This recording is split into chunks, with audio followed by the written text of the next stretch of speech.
그러니까 에코프로 이노베이션이 올해 지난해 대비해서 10% 생산을 10% 감축한 건 팩트지만은 그 나머지 내용, 그러니까 그 배터리 시장이 반등하지 않을 것이라 내다본다면 소재 생산량을 20%까지 줄일 수 있다. 이 말은 그게 아니라 원문에는 이제 그 배터리 메탈스라고 돼 있다는 거죠. 전기차 배터리 시장이 아니라 광물인 거예요. 배터리 광물이고 트럼프 리스크에 대해서 얘기를 많이 해왔거든요.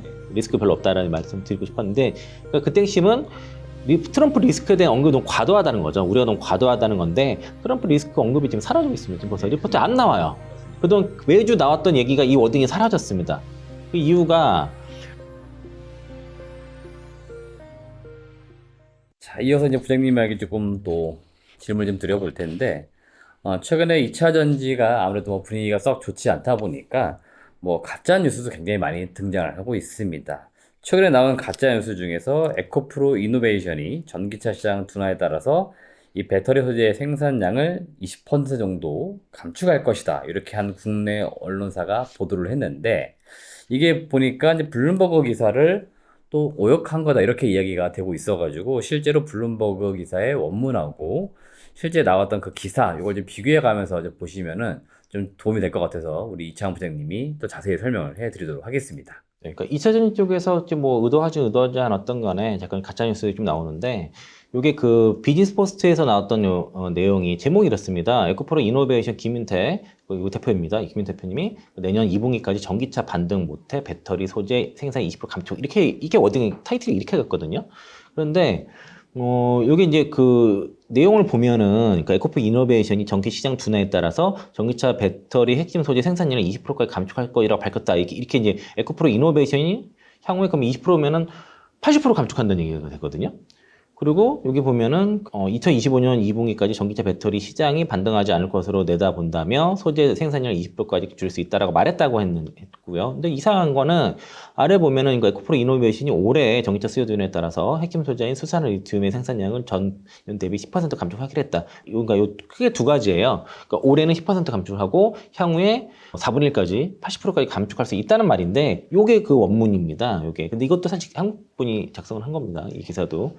여기도 보면은 이 기사도 문제예요. 그래서 이거를 정리한 걸 보면은 이렇게 정리를 했고요. 타이틀에 여기 에코프로로 있지 않습니까? 에코프로가 아니라 에코프로 이노베이션이 해야 되는 거 맞는 거죠. 이게 에코프로 전체로 오인할 수 있는 그런 요인이고, 이 내용에 대해서는 여기 투말로 그 채널에서 에코프로 이노베이션 생산량 감축 기사 오류 정정에 대해서 얘기를 했으니까 좀 자세히 보시면 될 것 같고요. 제가 설명드릴 거는 일단 이 타이틀, 이 블룸버그 뉴스 자체도 타이틀이 좀 문제가 있다.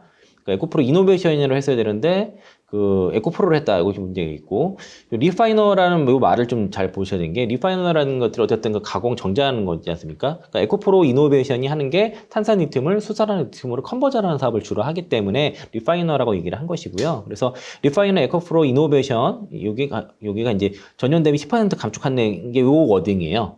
요 내용이 있고, 문제는 요 더 프로듀서입니다. 여기서 말하는 거는 이 리파이너와 프로듀서가 동일 주체가 아니라는 거죠. 그리고 아까 전기차라고 분명히 했거든요. 이 앞에 보면은 전기차 배터리 시장이 반등하지 않을 것으로 내다본다고 얘기를 했는데, 여기서는 보면 5분의 1까지 이제 줄어들 거라 얘기하는데 뭐냐면 이 배터리 메탈입니다. 메탈스. 이거 25년 2분기까지 반등하지 못할 거는, 그러니까 배터리 메탈 광물인 거잖아요. 이 광물 가격이 내년 2분기까지 크게 반등하지 못할 거라서 이런 광물을 제공하는 프로듀서 업체들이 소재 생산량을 20%까지 감축할 수 있다, 이 말을 한 거예요. 이 얘기는 이노베이션가 주체가 되지 않는 거죠. 이게 다른 겁니다. 다른 건데 그러니까 에코프로 이노베이션이 올해 지난해 대비해서 10% 생산을 10% 감축한 건 팩트지만은 그 나머지 내용, 그러니까 배터리 시장이 반등하지 않을 것이라 내다본다면 소재 생산량을 20%까지 줄일 수 있다. 이 말은 그게 아니라 원문에는 이제 배터리 메탈스라고 돼 있다는 거죠. 배터리 시장이 전기차 배터리 시장이 아니라 광물인 거예요. 배터리 광물이고, 그리고 소재 생산량 20%까지 줄이는 거는 에코프로 이노베이션과 같은 리파이너가 아닌 이제 더 프로듀서 광물 업체인 거죠. 그래서 이게 다른 주체를 오역하면서 서로 같은 주체를 오역하면서 마치 에코프로 이노베이션이 향후의 생산량을 20%까지 줄일 수 있다. 그러니까 생산량 20%까지니까 이제 80% 감축하는 거잖아요. 그러니까 줄일 수 있다고 오역을 한 건데 이거를 한글 오역한 뉴스가 이렇게 나왔다는 거죠. 근데 전기차란 말이 없어요. 전기차 배터리란 말이 없어요. 광물 메탈인데 하여튼 요거에 대한 오역이 있었다라고 볼 수 있겠고요. 증권사에서는 이거를 가지고 이 코멘트를 한 게 아니라 이 원문을 가지고선 이 내용의 코멘트를 하기도 했습니다. 그래서 좀 그런 거 좀 잘못됐다라고 좀 지적을 하고 싶다. 요거 말씀드리려고 했고요.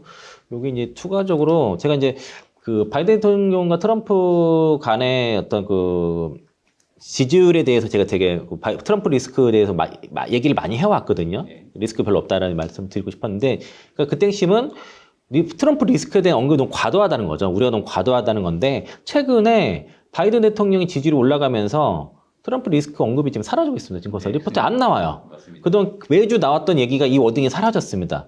그 이유가 폴리마켓에서 나온 이 자료를 보면은 바이든 대통령이 이제 44%, 트럼프 전 대통령이 43%, 케네디가 이제 4% 해가지고 조 바이든 대통령한테 역전이 시작이 된 거고 나오죠. 그리고 이제 특히 이제 그 애리조나에서 이제 접전이 이제 시작이 됐다는 거죠. 이거 트럼프 대 우세 지역인데 그 민주당이 이제 판을 좀 뒤집었다는 보면 좋을 것 같고요. 그리고 또 하나가 여기 아시아경제에서 나온 뉴스가 등록 유권자 지지율 바이든 51%, 트럼프 48%. 사법 리스크 반영이 되면서 이게 이제 트럼프가 지지율이 올라가고 있고, 그래서 여기 보면은 그 트럼프 전 대통령이 형사 재판이 본격화된 가운데 사법 리스크 여론에 반영되기 시작했다는 분석이 나왔고요. 그 미 공영방송 PBS라든가 뉴스아워랑 그 마리스트가 지난 16일에서 18일까지 등록 유권자 1,047명을 대상으로 한 여론조사에서 바이든 대통령이 51%, 트럼프 전 대통령이 48% 해서 바이든 대통령이 이제 오차 범위 내에서 3% 앞선 것으로 나왔고요. 등록 유권자가 있고 적극 투표증 유권자가 있는데 그 등록 유권자는 생각보다 잘 안 맞습니다. 제가 등록 유권자 여론조사보다 적극 투표증 유권자 조사가 더 중요하다고 말씀드렸는데 거기서는 바이든 대통령이 53%, 트럼프 전 대통령이 47%, 6% 차이 나는 거죠. 판이 좀 확실히 좀 바뀌었다고 좀 볼 수 있겠고, 또 다자 대결에서는 케네디 주니어 후보가 사실은 바이든 대통령의 표를 많이 뺏는 것으로 분석이 처음에 됐었는데, 이번에 다자 대결에서 보니까 바이든 대통령이 43%, 트럼프 전 대통령이 38% 지지를 얻었고요.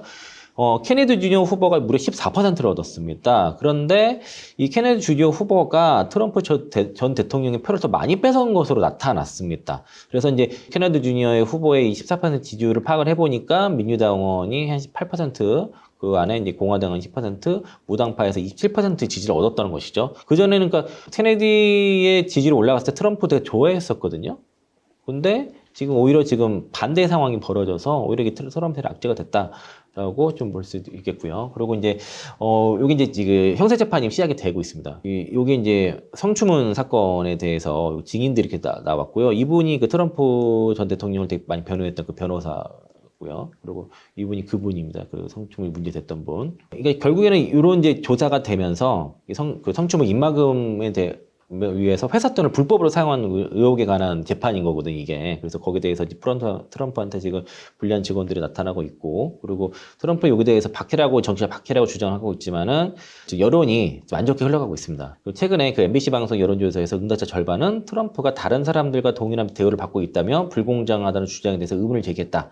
그리고 로이터 입소스 여론조사에서 응답자 64%가 트럼프 혐의에 대해서 심각하다고 답을 했고, 대선 때 트럼프를 찍겠다고 한 응답자 중에서 13%는 중범죄 유죄판 의실 트럼프 지지를 철회하겠다고 밝혔기 때문에 그 트럼프 전 대통령이 이제 형사재판으로 거의 일주일에 4번인가 가지 않습니까? 가면서 돈도 뭐 하루에 1억씩 뭐 법률 비용 들어가지만은 지지율에도 지금 확실히 영향을 미치고 있다라고 좀 볼 수 있겠습니다. 확실히 저 트럼프 사법 리스크가 지금 그 미국 대선 판도의 영향을 바꾸고 있다 이렇게 봐야 될 것 같네요. 네.